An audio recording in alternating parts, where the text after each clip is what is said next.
identitas budaya daerah. Contohnya, upacara pernikahan adat Minangkabau, Betaga berhulu atau pengangkatan penghulu, turun mandi bayi, barale atau pesta perkawinan, tradisi makan majapahit, dan upacara kematian sesuai adat. Yang ketiga ada sumber adat Minangkabau, yaitu terbagi menjadi 3. 1. Ada hukum alam atau alam terkambang menjadi hulu. Adalah segala ketentuan yang terdapat di alam semesta yang menjadi pedoman bagi manusia dalam menjalani kehidupan. Masyarakat Minangkabau menjadikan alam sebagai guru kehidupan. Falsafahnya alam terkambang menjadi guru. Artinya manusia harus belajar dari peraturan alam. Contohnya, harus selalu mengalir ke tempat yang rendah, mengajarkan kerendahan hati. Pohon yang berbuah lebat semakin merunduk, mengajarkan sikap rendah hati. Semut hidup saling bekerja sama, mengajarkan semangat gotong royong. Dan pergantian siang dan malam mengajarkan keteraturan hidup. Yang kedua ada keputusan penghulu, yaitu musyawarah atau mufakat. Yaitu penghulu merupakan pemimpin adat yang memiliki kewenangan menetapkan aturan berdasarkan hasil musyawarah bersama nenek mama dan tokoh masyarakat.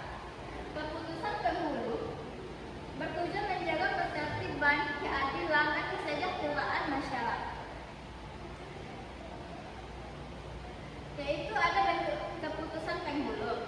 Yang pertama, menetapkan aturan adat. Yang kedua, menyelesaikan sengketa adat. Yang ketiga, menentukan tata cara pelaksanaan upacara adat. Yang keempat, mengatur pembagian harta pusaka. Yang kelima, mengangkat atau memberhentikan penghulu sesuai ketentuan adat. Tujuannya yaitu menjaga persatuan masyarakat, menegakkan keadilan, menyesuaikan adat dengan perkembangan zaman tanpa meninggalkan nilai dasar adat. Yang ketiga ada agama atau syarak, yaitu setelah Islam berkembang di Minangkabau, ajaran agama menjadi sumber utama dalam pelaksanaan adat. Segala aturan adat harus sesuai dengan syariat Islam. Hal ini tercermin dalam falsafah. Ada bahasa isyarat, secara bahasa kita buka, yang artinya adat harus berlandaskan syariat Islam, sedangkan syariat bersumber dari Al-Quran. Pengaruh agama terhadap adat yaitu 1. Tata cara perkawinan mengikuti syariat Islam dan bagian warisan tertentu mengikuti hukum Islam sesuai ketentuannya. Pelaksanaan ibadah menjadi bagian penting dalam